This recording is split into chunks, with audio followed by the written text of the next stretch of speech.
參加嘅女強人，從凌晨4點揀豬肉到管理幾千人嘅團隊，咩苦都肯捱，因為苦盡甘來。今日嚟到豬肉婆，歡迎你啊，大佬！哎呀，好大佬，好大佬！人人都話經濟唔好咧，但分會即將迎來第10間分店。我做咗大眾化嘅經濟真係少少冇問題啦。大眾化，聽講你啲撩蝦手臂咁大隻喎，一向嘅風格都係賣手臂咁大隻嘅。好勁！哇，你啲天花真係貴啫！哇，你啲雞幾靚？你哋啲雞靚，我哋啲雞麻麻啦，係。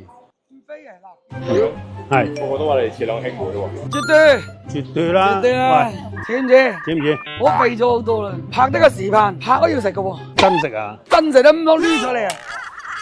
我問下你，點解開去上海先？其實我想去上海見識下，提升下我哋內部嘅同事，等佢哋見識下上海係點樣嘅，睇睇我哋嘅廚師團隊出海睇得唔得？大佬，今晚嘅我出幾個餸，你覺得我喺上海咁樣得唔得？嗱仔，呢啲嘢整出順帶而出。順德人請食飯就一定要用呢個餸嚟招待。好，精神，攞去攞去，滿山水嘅。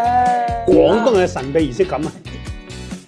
蒸完剔頭，嚟順德一定食魚生，嚟中山一定食醉肉丸係咪？又清又潤，好香陳皮味，好香嗰啲肉味。哇！齋湯渣咁大。我想問下呢個湯賣俾上海人民，你起碼要賣幾錢？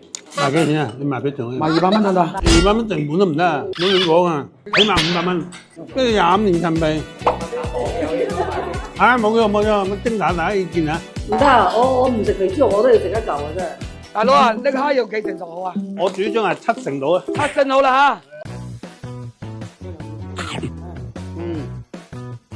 呢個我覺得好食過龍蝦，龍蝦先係生食嘅啫。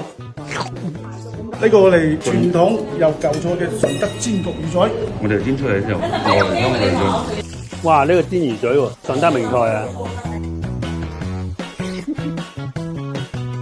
呢個係我至愛湖南版嘅炆水魚咧，係最正啊！雙月情，等我唞唞先好嘛？未掂過，得，一嚿嚿先啊！哇！啲水正，阿仔，呢個豬網又炆鱔，我最中意呢啲最老嘅粵菜。阿仔食鱔咧係要夠香夠腍，一搭佢冧牙香。呢個菜咧拎去上海咧肯定受歡迎。順德傳統點心，金菇芝麻啦。大佬，如果我做住呢啲產品去上海點啊？得啊，一定得啊！你哋撐撐我場，拎定個麻包袋裝錢。你而家冇麻包袋，全部微信支付嘅喎。到時上海開波一定又邀請你。OK，好。你撐住個妹啊！今次我嚟咗做婆，你下次嚟香港啊？食鮑魚。好。OK。